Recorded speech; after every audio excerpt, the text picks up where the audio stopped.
Hi, welcome, and thanks for tuning in today. I'm Billy Mitchell, Editor-in-Chief of FedScoop, and it's my pleasure to be joined by Simon McVeigh, GVP of Pre-Sales for Informatica. Simon, thanks so much for joining us today. How are you doing?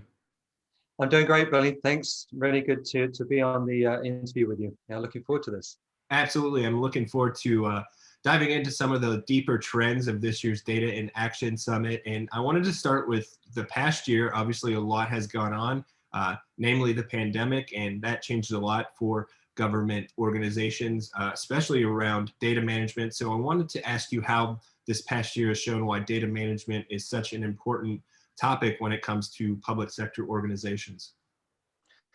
Yeah, absolutely. Well, I think, over the many things that have been thrown at everybody over the last year, I think it's made really crystal clear just how critical data is and having a digital first strategy is.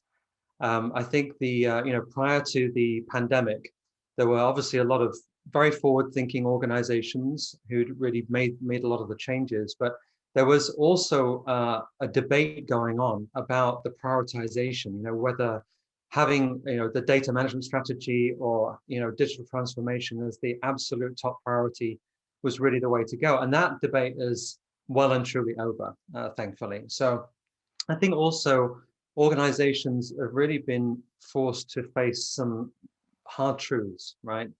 I mean, a good example of a hard truth would be that I think many have realized no amount of data wrangling or kind of sticky tape based approach to data management can really overcome the lack of having a 360-degree view of the people, places, and things that you're serving.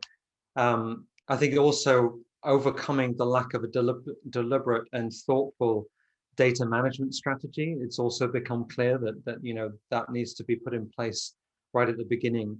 And I think trying to bridge those types of gaps under the pressure of a crisis, it just puts such a massive pull on really valuable resources. And obviously, costly mistakes are just inevitable through that. When you think about it, managing your data in a crisis, it's really not all that different from planning for a building evacuation, right? It's the same thing. You've got to make sure that the building's been designed from the outset with this eventuality in mind. You've got the sensors, the alarms, the signage around the building. You've got to widen the corridors, make sure there's backup escape routes. And also, finally, you make sure the fire drills are practiced to ensure that people aren't having to try and get creative under pressure when the real emergency happens. And I think over the last year, it's become very apparent that many organizations just hadn't really been thinking about data in this way.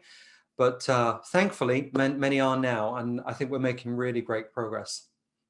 That's a good point. I really like that analogy to the building evacuation plan. I think that's very smart. But you mentioned organizations are starting to think in this way, and I think that's a good direction to take this conversation, in that I think there were probably a lot of lessons learned around data management and sharing that can be taken away from the pandemic and put into everyday use.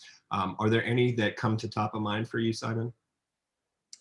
Yeah, definitely. I mean, I think probably the three main lessons really that apply broadly to all organizations, kind of as I mentioned, having a clear and deliberate data management strategy is really essential, right?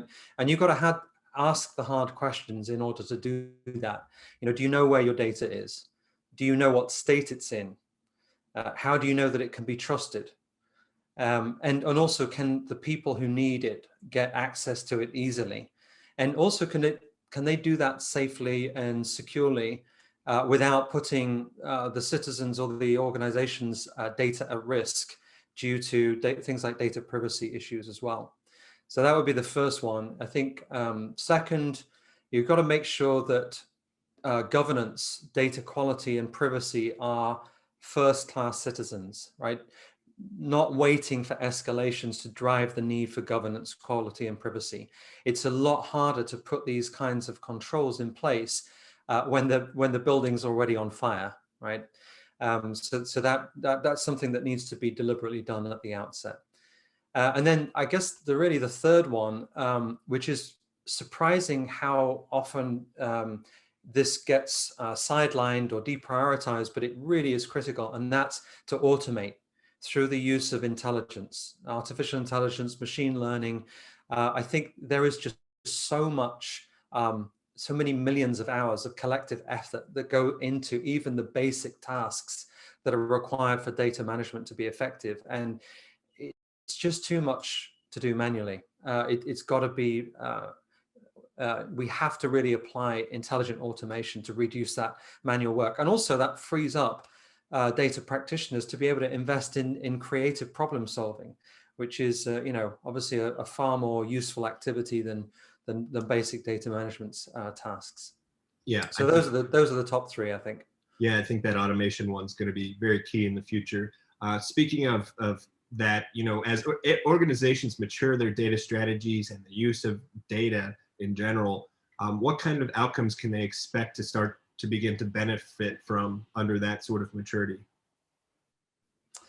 Yeah, well, I think it's important to remember with this that, a lot of the effective data management program outcomes ultimately underpin successful digital transformations.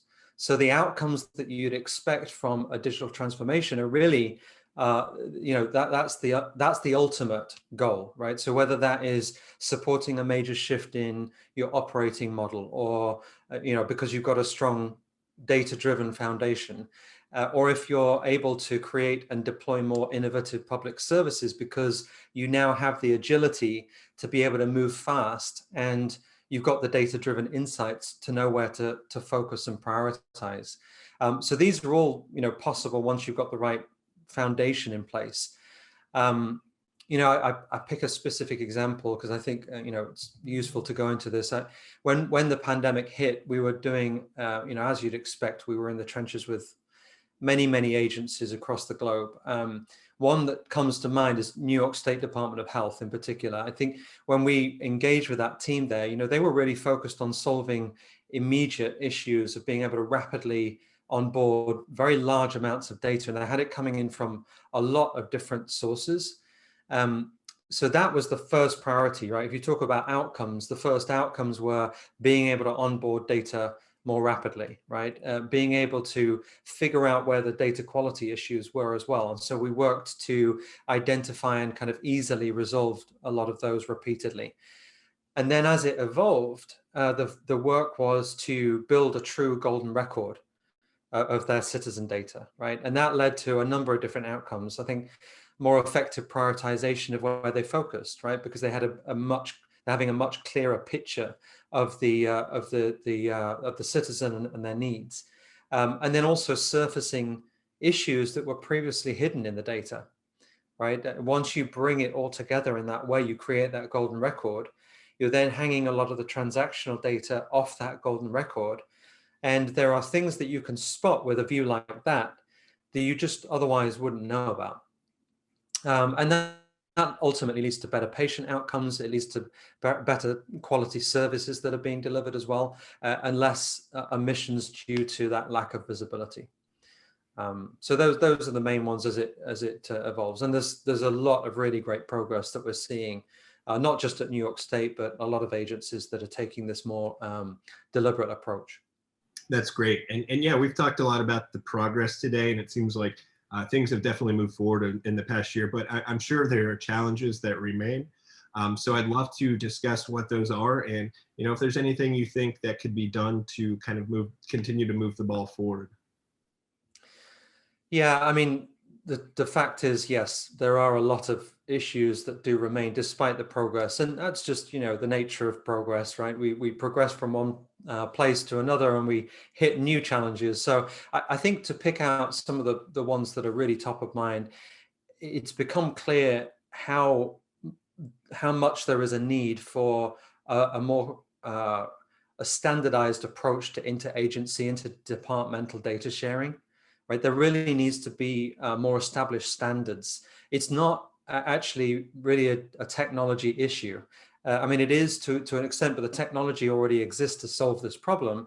It really comes down to the agreements and the policies that need to be established to really lower the barrier to sharing data in a in a safe and effective way, right? To make sure that it's you've got the proper appropriate use and that it's protected when you do that sharing. So that's a really big one. I think there's a real need for more standards in that area. The second is, as I mentioned, the prioritization around data governance, privacy, and data quality, is having those be first-class citizens in the architecture. I think, again, we've got the technology. We've already rolled out many programs like this, but the intent has to be there, top down, to make it a real priority.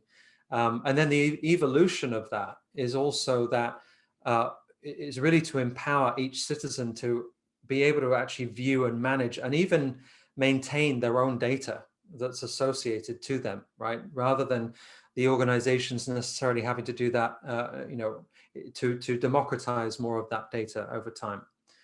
And then I think that the third one, I harped on this already, but it's worth mentioning again, is really making sure that we balance the need for manual effort and refocus that through intelligent automation, so that we can get people back to creative problem solving and the creative tasks. And I would also just throw in that applies to fraud as well. I mean, we've seen, I think, all seen in the news how significant an issue fraud has been throughout the pandemic, and automation is critical to fraud detection. So being able to have the proper pattern detection algorithms in place, and then also being able to feed those models and those algorithms with clean and trusted data is critical in order to reduce the amount of fraud that's happening. So big on intelligent automation. I think that's really where this is all heading, is to have more intelligence and less manual effort. So I think that's probably the one I would finish on, as the third. That's great. Simon, it's been a great pleasure speaking with you today. Thank you so much for your time. Likewise. Yeah. Thanks very much for having me on.